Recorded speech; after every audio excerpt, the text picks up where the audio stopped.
Hey, welcome to How It's Done, a podcast for curious marketers. I'm Christy Goad. I'll be your host, and I'm really glad you're here. Today, we're talking to Angela Humphreys, who leads the national healthcare practice for Bass, Berry & Sims. Her clients include private equity firms and their portfolio companies, publicly traded companies, and nonprofit institutions. Angela's practice includes healthcare mergers, acquisitions, and dispositions, contracting, regulatory and operational matters, and healthcare finance. Thank you so much for joining me today, Angela. Thank you for having me, Christy. Angela, I would love to start today by, that's a lot that you're doing. I would love to start today by you telling us a little bit more about yourself. I think it's really fitting that we're talking during National Women's History Month, and here you are, a woman leading the national healthcare practice for a firm that just in the past year was highly decorated. You were recognized by Law 360 as a Practice Group of the Year, the winner in the healthcare category. You were named recognized M&A Advisors Healthcare and Life Sciences Deal of the Year over $1 billion and Corporate Strategic Deal of the Year over $1 billion. And also you're ranked third largest healthcare practice in the nation by Modern Healthcare. That's a pretty big deal. Can you talk a little bit more about that and just about yourself? Sure. So I've practiced law 25 years. Hard to believe that, but it is true.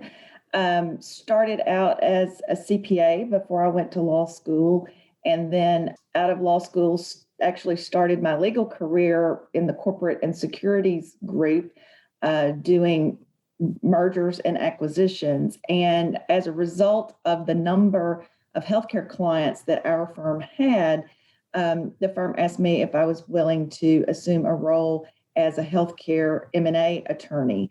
Nashville, where we are headquartered, is home to over 500 healthcare companies now. It's the for-profit capital of healthcare in the country. And so as a result of that, really over the last 25 to 30 years, our firm has developed a healthcare practice and a healthcare M&A practice as the healthcare industry has grown and matured, largely from Nashville. And I would say over the last decade or so, 10 to 15 years, we've really been able to leverage that experience and expertise to truly grow to a national scale with a national platform, only from 4 cities, including Nashville and DC. So we don't have offices in all metropolitan areas, but we've been able to leverage the experience that we have starting in Nashville to do work all across the country. And then really within the last 5 to 10 years, we have really expanded our firm's work with private equity firms and their portfolio companies who are looking to make investments in healthcare. Just tracking the news, there's been a lot of private equity firms that have opened up offices in Nashville, even in the last few years. Have you seen a big uptick in that? Yeah, yes. There's a lot of interest in Nashville from national private equity firms. And as you said, several firms have opened offices, but even those who don't have offices, at least pre-COVID, when people could travel, private equity firms are constantly in Nashville, just given the talent, resources, and opportunities here. And how long have you led the practice for Bass, Berry & Sims? I think since 2015. Nice. I think. How many attorneys do you guys have in the practice, and then how many of those are women? I imagine you have really been a trailblazer in that respect. Well, so our firm has just over 300 attorneys total. In our healthcare industry group, we have over 200 attorneys. So well over half the firm, about 2/3 of the firm practices in the healthcare industry. Wow. And of those, there are a large number who are women. As a matter of fact, the majority of the partners in our healthcare group are women. That is amazing. Is that common?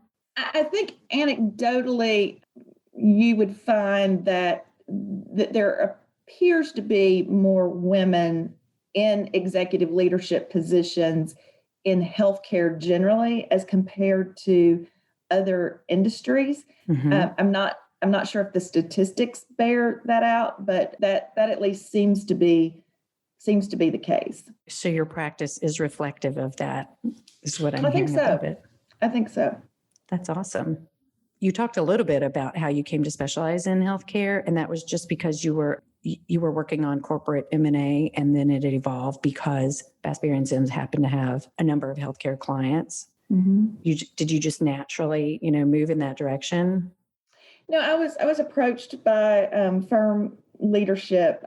There are M&A transactions across industry or across industries, but healthcare in particular is one of the most heavily regulated industries that there is, and so as a result of that, it's important, I think, for someone who is leading a transaction to understand not only the corporate and M&A piece of the transaction, but to also understand the healthcare regulatory piece of the transaction and the healthcare regulatory landscape and how that impacts a transaction.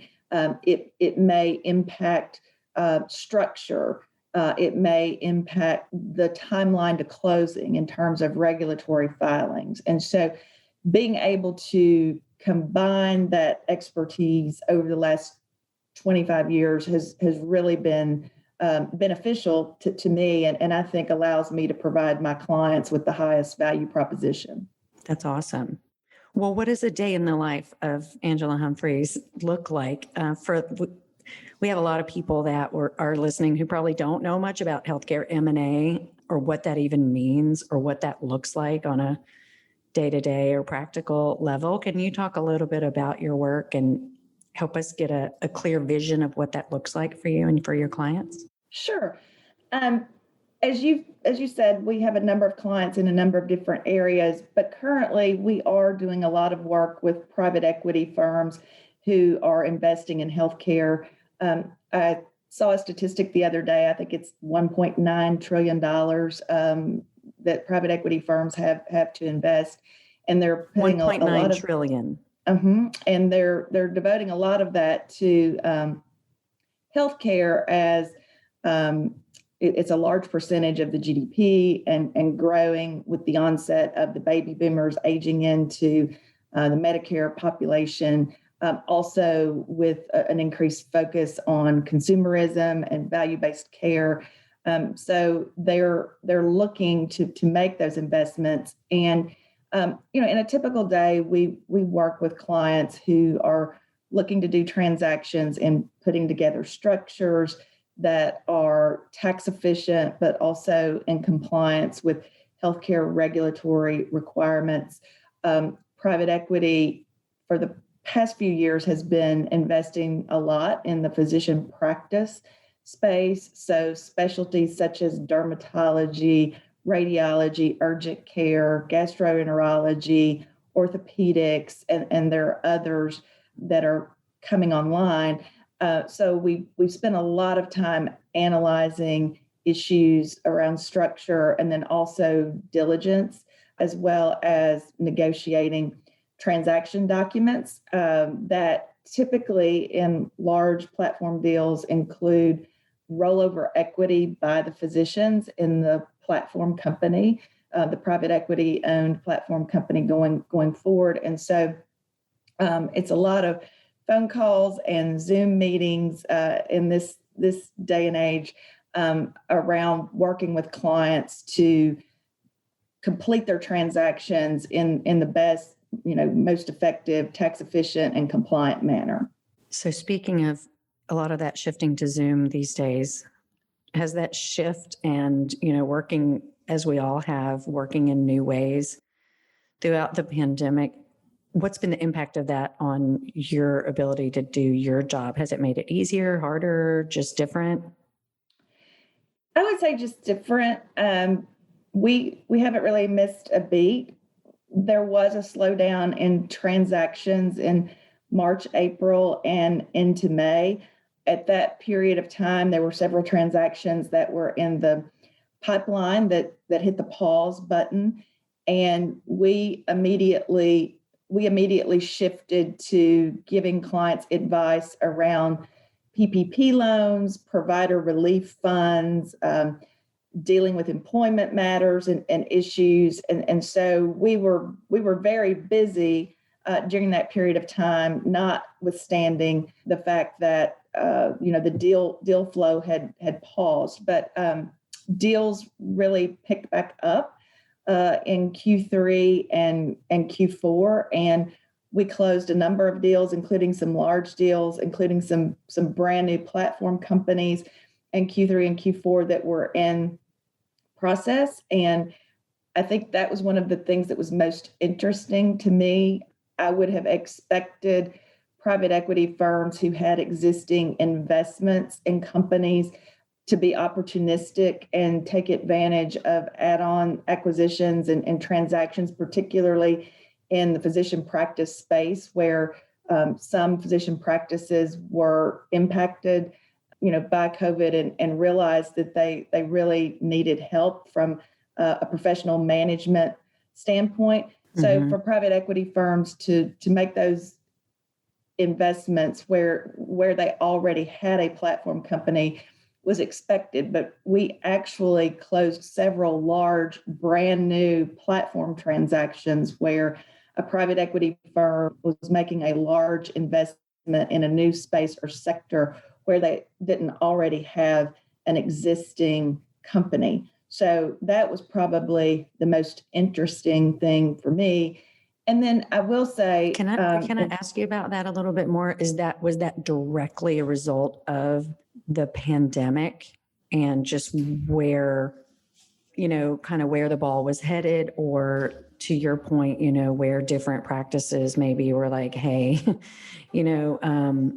we may not have been interested in selling before or going out to get capital, but we definitely need it now. What was driving some of that? With respect to the larger transactions that I'm referencing, that those were in process when COVID hit. Right. So there had been some, diligence, initial conversations, but the fact that they were, consummated at the end of the year in the middle of the pandemic, I think was most surprising to me. But I think that's a testament to the fact that healthcare, although there was some impact, it has been resilient, right? I mean, people can put off elective procedures. They're willing to put off elective procedures for so long, but they're not willing to put them off forever. And then there are things that you can't put off. And so I think the healthcare industry as a whole has rebounded, did rebound nicely compared to other industries. And so the transactions that I'm talking about were in the pipeline. And then I think once the investors saw that the volume was back and that people were utilizing the services of certain specialties, they were willing to go ahead and complete those transactions. I wasn't sure that was going to happen in March of last year, but it did. And Q3 and Q4 were record quarters in many respects in terms of the number of transactions that were closed. Okay, got it. That makes a lot of sense.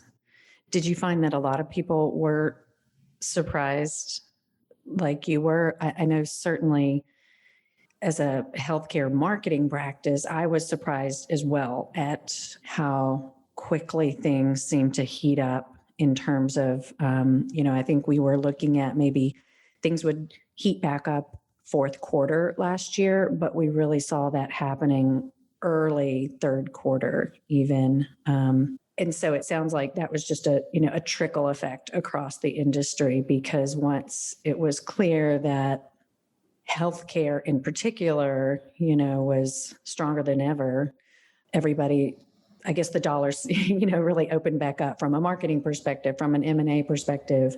from all kinds of perspectives. I mean, there's also tons out there about huge investments in digital health. I don't know if you guys are active in that space or not, but that was certainly a big deal last year as well. Yeah, I think digital health and any technology platform or any platform around value-based care is garnering a lot of attention and will continue to do so.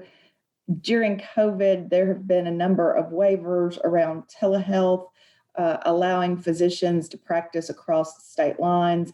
A lot of people, although those were stated to be temporary, a lot of people think that those will continue permanently.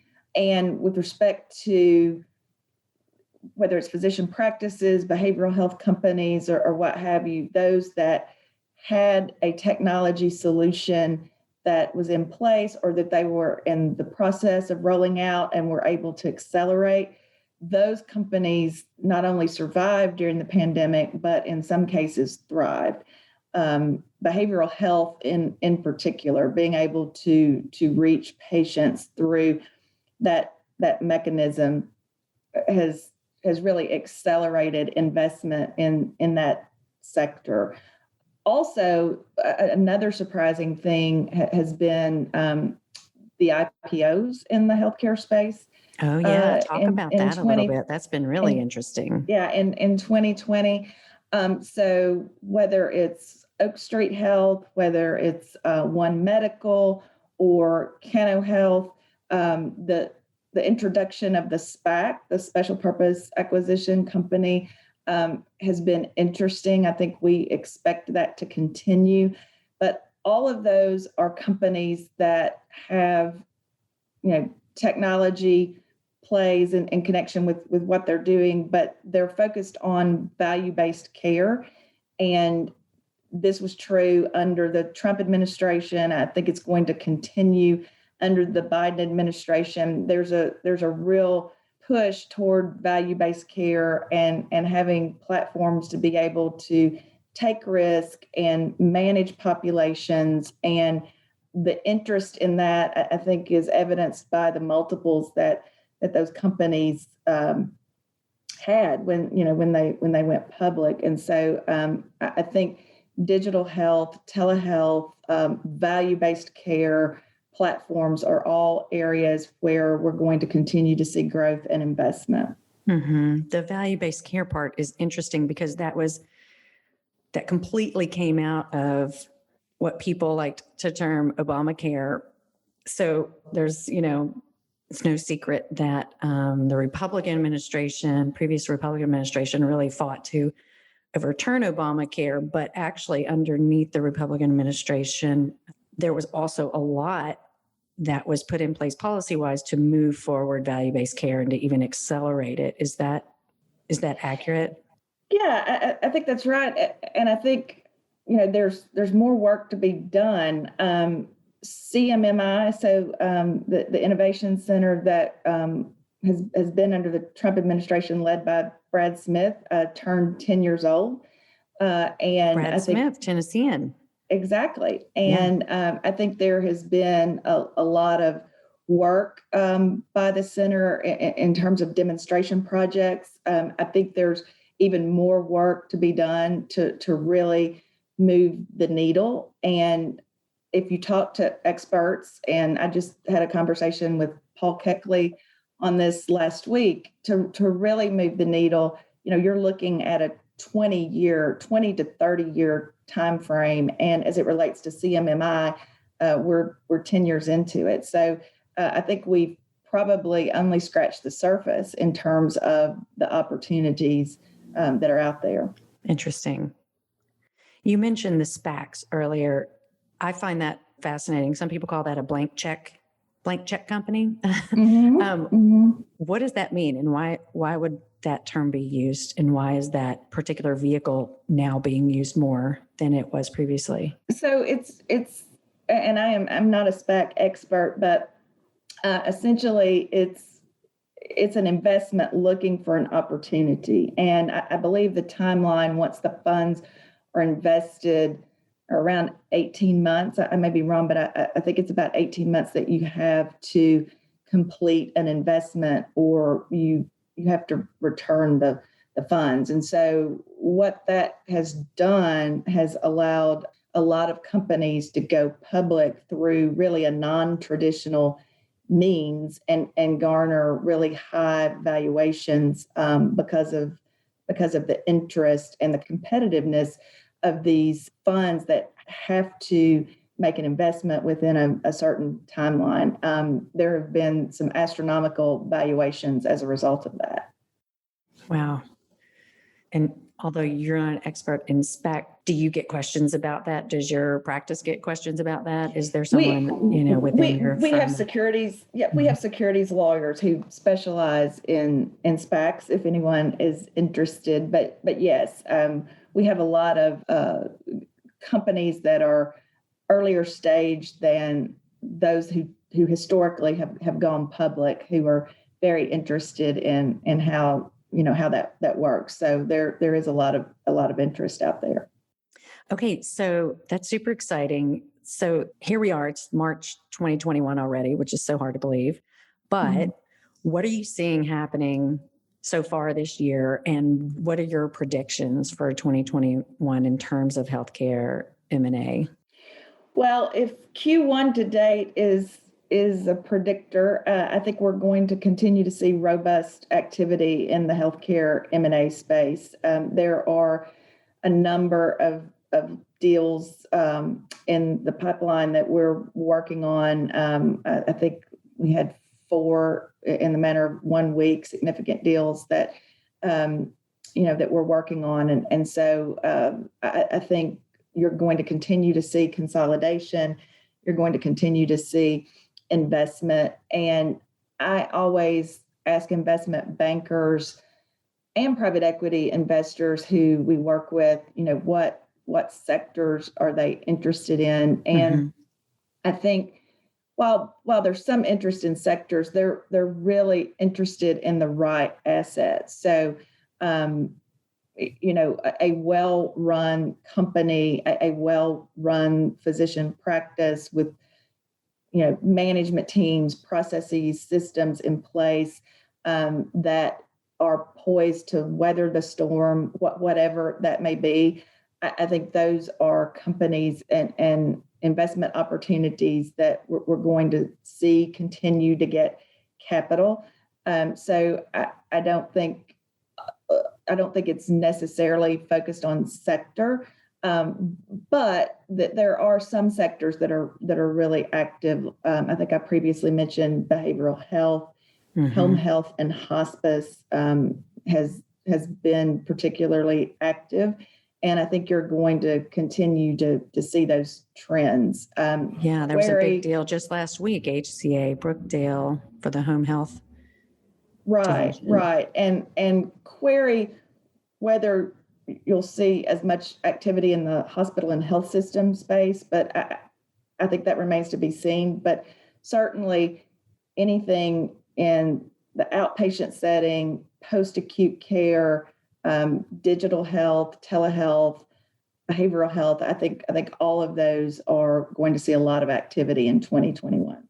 And do you think that'll be specific to Medicare Advantage, or it'll be kind of across the board? Obviously, Medicare Advantage gets a lot of activity and a lot of interest just because of the size of that opportunity. Medicare Advantage and Medicare Advantage models have gained a lot of interest, and I think you're only going to see that to continue because we're not even, I think, midway into the baby boomer age in. And so I think you're going to continue to see a lot of focus on that population. Awesome. What else would you like our listeners to know about either you and the specific work that you do and what you love most about your work, or any of the other kind of trends that you're seeing out there, either in healthcare or legal? What I like most about my work, I would say, is the relationships, the personal and professional relationships that you've developed. I really like working with clients to solve problems and to help them achieve their business goals. Every client I work with is very focused on trying to deliver the best patient care possible. And I do a lot of work with for-profit investors. And while they're, desirous of making a profit, their primary focus is to impact patient care and improve patient outcomes, and all with a focus on cost savings, and being able to work with people who do that and are having a true impact day to day on patient care. As someone who personally cannot deliver patient care, being able to help people who are doing that is very rewarding. That's awesome. So Angela, for anybody that would like to get in touch with you and understand how you can help them, what's the best way for them to do that? Sure. They can visit our website, www.bassberry.com. You can find me there, and my email as well is ahumphreys@bassberry.com. Help Well, I know that your time is very valuable, Angela, so I really appreciate you taking a few minutes today to talk with me and help me as well as our listeners understand how it's done in the world of healthcare M&A from a legal standpoint. So I appreciate your time and your perspective and your predictions. Thank you for having me, Christy. Okay. I hope you have a great year and a great day. You too. Okay. See you later.